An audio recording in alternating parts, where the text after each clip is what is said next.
Ao pastor, porque ele te conhece. Qual é o nosso chamado e qual é o propósito? Estamos diante de um texto bastante conhecido da igreja. Os irmãos que leem a Bíblia, os que não leem, mas já ouviram essa pregação sobre o chamado de Isaías. Isaías habitou em um tempo em Israel onde havia grande iniquidade, tanto em Jerusalém quanto em Judá. Os conhecedores da Bíblia sabem que depois que o povo entrou na terra de Canaã, houve uma divisão de duas partes. Duas tribos ficaram num território e as outras 10 ficaram em outro território. Era Judá e Jerusalém. Judá tinha 2 tribos, Jerusalém tinha 10. E a Bíblia diz que a cada dia que passa, aquele povo ia pecando, desobedecendo a Deus e trazendo para as suas vidas e a vida da sua família iniquidades. Preços, pagavam preços, estavam ali desobedecendo a Deus. Deus tira eles do Egito, leva eles para a terra prometida. Eles teriam como chegar em Canaã em apenas 2 ou 3 meses caminhando devagar, mas eles levaram 40 anos andando em círculo no deserto. Simplesmente porque eram desobedientes a Deus, eram murmuradores, eram pecadores, e Deus fazia com que eles fossem punidos pelas suas ações. E nós observamos que todas as vezes que Deus estava provando o povo não aguentava e murmurava. Murmurava contra Moisés, murmurava contra Arão, murmurava contra Josué, e o povo ia pecando a cada dia. E enquanto eles estavam no deserto, Deus era tão misericordioso, e que Ele não deixava faltar nada para eles. Todos os dias eles não podiam trabalhar, não tinham onde trabalhar para produzir. Eles estavam no deserto, 50 graus de temperatura durante o dia, e aproximadamente de 12 a 20 graus negativos durante a noite. Não havia como eles trabalhar, não havia como eles plantar, não havia como eles terem o sustento. Só que Deus tira o povo do Egito, não era para eles morrer no deserto. Vocês já entenderam? Deus não tirou você da onde você estava para você morrer no deserto. Se Deus lhe fez uma promessa de lhe levar a uma terra prometida, pode acontecer o que acontecer, Ele vai cumprir e você vai chegar. Mesmo com toda a dificuldade, mesmo com todas as lutas e as batalhas que você está enfrentando, você vai chegar aonde Deus lhe prometeu. Aquele povo estava lá no deserto, Deus providenciava água, povo com sede. Deus orienta Moisés a ir até uma rocha, e chamada rocha de Meribá. Era para ele tocar na rocha. Ele tocou e saiu água. Queridos, como é que pode? É algo inexplicável. Como é que sai água de uma rocha? Ali não havia fontes de água, não. Ali não era oásis, não. Ali era apenas pedra, era apenas rocha. Mas Deus fazia fluir de dentro da rocha água para saciar a sede do povo. E mesmo assim o povo pecava, mesmo assim o povo murmurava. O povo começava a murmurar contra Moisés. Moisés, o povo está com fome. Os líderes das tribos chegavam para Moisés: Moisés, tu tiraste o povo de lá do Egito para a gente morrer de fome. Deus olha para Moisés e diz: calma, eu vou providenciar. Todo dia pela manhã, ao amanhecer, chovia do céu um maná, providência de Deus na vida do povo. Havia apenas uma ordenança, que eles não guardassem o maná para o outro dia. Quando dava 6 horas da tarde, para a gente é noite, inicia-se o dia judaico. O dia judaico vai de 6 horas da tarde às 6 horas da tarde do dia. O nosso é diferente, começa de meia-noite a meia-noite, mas para ele é às 6. Havia uma ordenança que se o povo guardasse aquele maná para o outro dia, ou seja, 6 horas, quando ele guardasse o maná, aquele maná estava podre. E significava que o povo estava desacreditando da providência de Deus. E Deus amou aquele povo de uma maneira tão grande, que mesmo eles pecando e desobedecendo, Deus não deixava faltar nada. Deus colocou ordenâncias para que o povo se convertesse. Cria 613 leis para que o povo pudesse se converter. E essas leis, elas hoje refletem na maioria dos países. O nosso país tem uma boa parte das leis de Moisés dentro da sua própria Constituição. Aquele que matasse será punido, isso é reflexo da lei.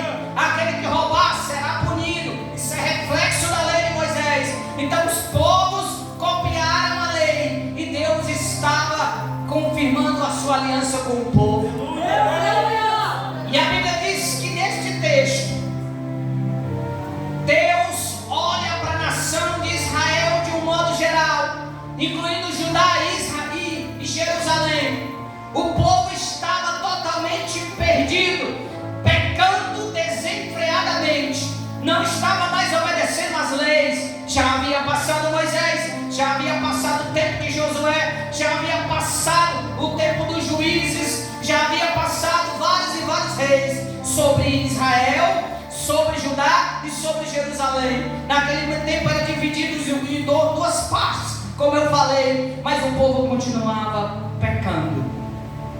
O povo continuava desobedecendo a Deus. O povo continuava murmurando. E o povo continuava se desviando dos seus caminhos. E aí o que acontece? Nesse tempo, Deus levanta um profeta corajoso. Deus levanta um profeta destemido no meio de um povo pecador. Deus levanta um homem chamado Isaías. Deus levanta um profeta Isaías com o propósito de trazer o povo novamente aos caminhos do Senhor. Isaías, filho de Amós. Não sabemos muito sobre a sua história, mas nós sabemos do seu propósito. Primeiro parênteses eu quero abrir. Não importa de onde você veio, não importa da sua descendência, não importa se você veio de uma linhagem especial ou de uma linhagem desprezível. O que importa é que o Senhor te escolheu e Ele tem um chamado especial para a sua vida. Não importa as pessoas olhar para você e dizer que você não é nada. Não importa isso. O que importa é Deus olhar para você e ver aquilo que o homem não consegue ver. Deus levanta Isaías num tempo difícil. E Isaías começa a profetizar apenas julgo, apenas que o povo pudesse voltar-se para Deus. Mas chega um belo dia e que Deus marca um encontro com Isaías. No capítulo 6, o chamado de Isaías se confirma. No capítulo 6, Deus começa a falar com Isaías de uma maneira diferente. Até então Isaías era profeta de justiça, profetizava justiça para o povo. Mas no capítulo 6 a sua mensagem começa a ter um direcionamento diferente. Ele começa a olhar para dentro de si e começa a anotar e observar como ele era pecador também. Como ele era indigno de estar naquela posição de profeta. Ele reconhece o quanto ele precisava mudar. E hoje é culto de libertação.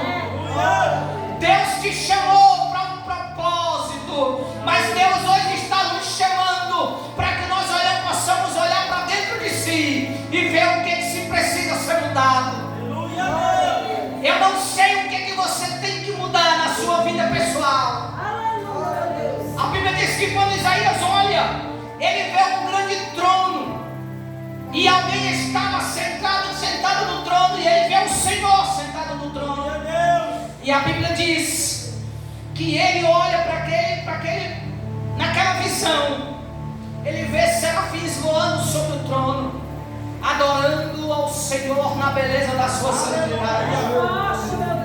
E quando ele olha para aquela visão, irmãos, o seu corpo todo treme. Quando nós sentimos a presença de Deus na nossa vida, quando ela é real. Eu já senti muito isso, a pastora também já sentiu. As nossas pernas tremem, nós não conseguimos sentir e ficar de pé.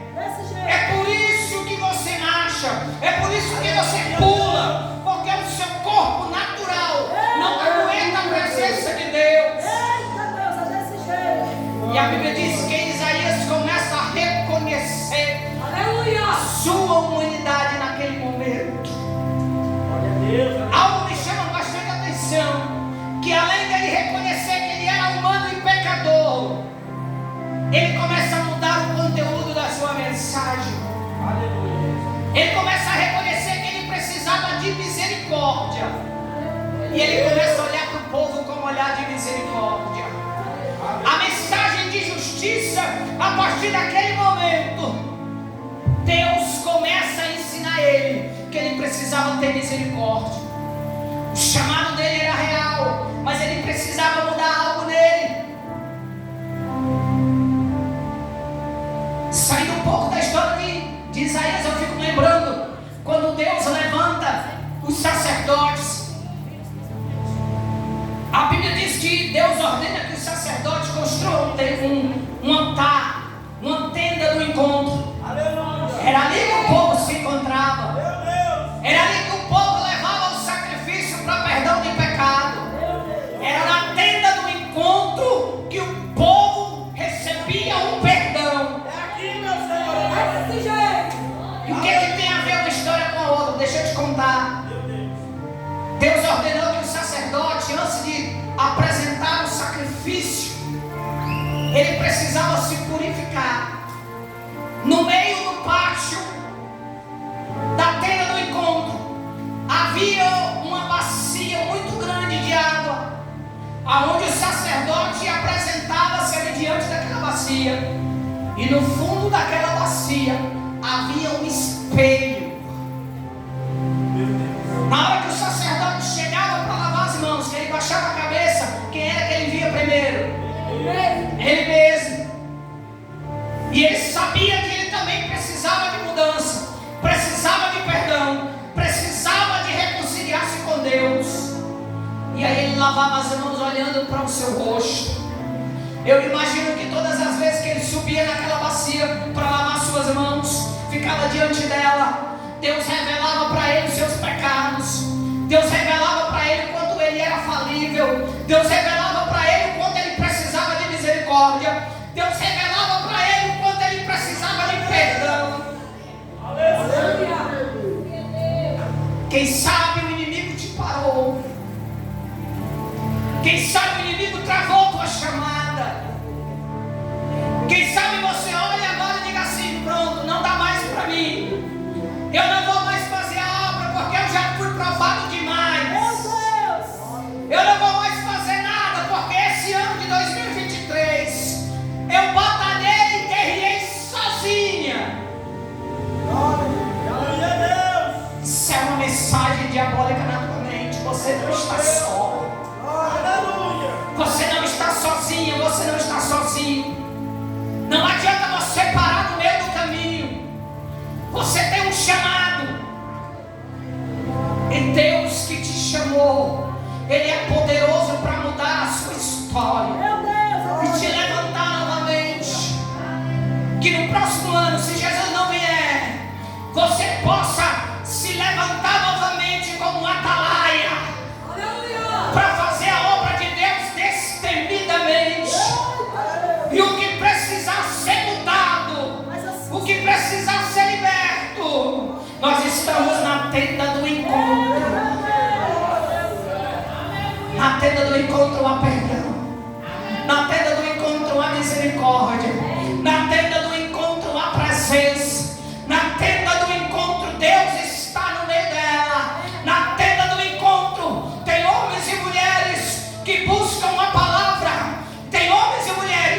que buscam a presença de Deus. E a Bíblia diz que quando o sacerdote ele ia lavar suas mãos, ele olhava para dentro da bacia e via o seu rosto, e ali ele se purificava. Antes dele entrar para apresentar o sacrifício, ele tinha esse ritual. Era colocado uma corda na sua cintura com sinos, que enquanto ele se movimentava dentro do Santo do Santo, era sinal de que ele estava vivo. Mas eu quero dizer algo para os irmãos: a Bíblia não conta nenhuma história de um sacerdote que morreu ali dentro. Aleluia. Aquele sino era para significar que enquanto ele estava andando, a glória de Deus não havia descido ainda. Quando ele parava de se movimentar, ele caía. A Shekinah de Deus invadia o templo, e o próprio sacerdote não conseguia ficar em pé. A glória de Deus era tão grande que ele não conseguia mais andar. Mas para isso ele precisava se purificar lá fora. Aí você pode dizer: o que tem a ver essa história com Isaías? Deixa eu te levar para Isaías de novo. Quando ele tem aquela visão, os serafins chegam até ele e ele vê eles adorando a Deus. E aí, o texto que nós lemos, ele diz assim: a quem me enviarei? Quem estava perguntando ali era o próprio Senhor.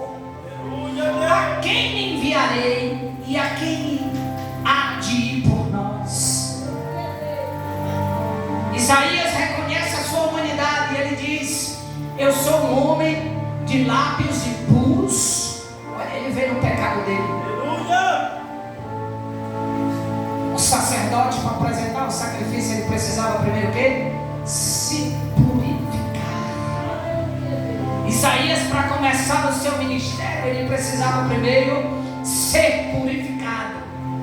A diferença é que o sacerdote lavava as suas mãos, e aqui em Isaías, o próprio Deus iria purificar a vida de Isaías. Ali era mais profundo, ali não havia água, ali havia fogo. Não era necessário água para purificar o profeta, era necessário fogo. E quando ele fala que ele habitava no meio do povo de lábios impuros, e ele também tinha lábios impuros, aí nós vemos um serafim, vai lá no altar, pega uma brasa com antenaz e chega até o profeta e toca nos lábios dele. Aquela brasa representa o poder de Deus na nossa vida. Quando nós estamos ligados com Deus, quando nós estamos na dependência de Deus, a presença de Deus nos purifica, nos liberta, nos transforma. Quando nós estamos ligados na presença de Deus, o próprio Deus trabalha de uma maneira a nos mudar o nosso ser. Aleluia! Aquela brasa toca nos lábios de Isaías e ele é purificado. A partir daquele momento, seus lábios, sua vida, o seu ser, o seu olhar, sua boca, seu ouvido, suas mãos, seu corpo por inteiro tem uma transformação. Você pode estar pensando: mas irmãos, o meu chamado é pesado. Nós estávamos conversando semana passada na escola bíblica que muitos irmãos, quando recebem uma unção, uma consagração, o cargo mata ele. Meu Deus! Quanto mais é dado, mais é cobrado. Esses dias, antes de ontem, contei até para o obreiro Kelvin, eu tive um pesadelo horrível, mas eu já sei o que é. É algo que o Senhor vai me entregar. Antes dele me entregar, ele permite o diabo provar. E muitos irmãos recebem cargos e o cargo pesa. faz ele ser negligente, porque não é fácil. O que o Senhor nos chama a atenção nesta noite é que mesmo que você esteja fraco, cambaleando, não tenha mais forças para voltar, o Senhor tem poder para restaurar a sua vida. O Senhor, da mesma forma que purificou os lábios de Isaías, todo o seu ser, Deus tem poder para mudar a sua história. Deus tem poder para te purificar. Não é o cargo que vai te parar, não é tua chamada que vai te parar. O Senhor te chamou, não foi para você parar. O Senhor te chamou, foi para você fazer a obra. Nunca esqueça, quanto mais é dado, mais é cobrado.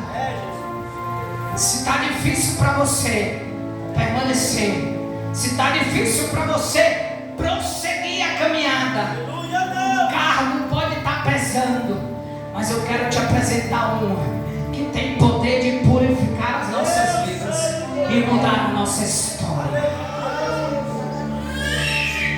Deus vai confirmar o teu chamado. Na casa de Deus não há ninguém inútil. Ai, irmão, mas eu não sei fazer nada. Eu entro na igreja, eu sento ali, pronto, eu não sei fazer nada. Eu quero dizer a você que o Senhor não te chamou para esquentar banco, nem cadeira. O Senhor te chamou com um propósito. O Senhor te chamou para você ser usado por Ele na obra. E Deus quer nesta noite reavivar a tua chamada.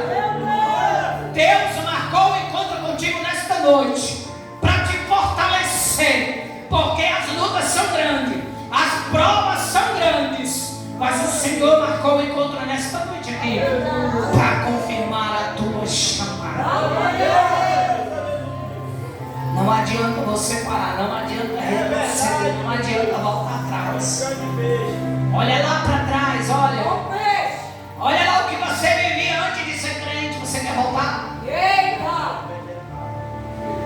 Você quer voltar a praticar aquilo que você praticava no passado? Você quer voltar a ter uma vida infeliz? Você quer voltar a ter uma vida totalmente bagunçada, que o diabo fazia? Você é uma peteca, joga para um lado, joga para cima, joga para o lado, joga para o outro, vem um bate, vem um diz as coisas. Hoje você tem um dono. Hoje o diabo não tem mais poder sobre a tua vida. Hoje você tem um dono e ele é ciumento. Quando nós começamos a nos desviar, o Espírito Santo vai lá e diz assim: ei, psiu, desse jeito, psiu, não é assim não, não é pra aí não, é pra cá. Quando nós começamos a nos desviar, o Espírito Santo que nos ama, ele toca na nossa mente, no nosso coração e começa a nos trazer de volta. É para isso que eu te escolhi. Não é para voltar ao passado, não é para voltar ao pecado. Foi para isso que eu te escolhi. Deus tem um chamado e um propósito nas nossas vidas. Não adianta voltar atrás, não adianta parar, não adianta retroceder. Eu sempre digo isso, não adianta. O mundo não tem mais o que oferecer. Eu quero dizer algo aqui para alguém. Deus está me colocando no meu coração. Se você voltar para o mundo, o diabo te mata. Glória a Deus. Se você voltar, o diabo vai te pegar e vai te matar. Não volte, não pare, porque o Senhor te escolheu. Fique de pé. Aleluia. Deus santo e poderoso. Santo da verdade. Aleluia. Louvado seja Deus. Abaixarai de comas. Você não está aqui em vão. Arabaçu. Reclamai de comas. Venha para cá para frente. Eu quero orar por você. Você que tem sentido muita dificuldade de permanecer fiel, de cumprir a sua chamada. Venha para cá. Eu quero orar por você. Era baçai vaso. Ele onde casto comala baixé de camala bassurida. Ele me comara baçai de camara bastere me compra faxé de cor. Por que parar? Por que parar nessa hora? Por que desanimar? Eu, o Senhor, te escolhi nesta terra.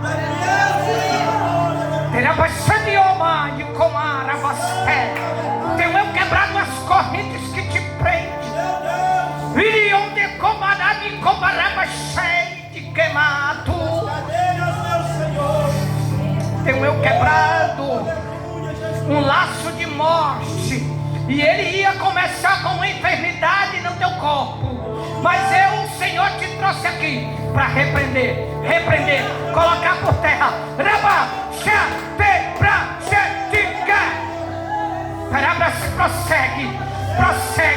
Prossegue, não para. Eu, o Senhor, te escolhi.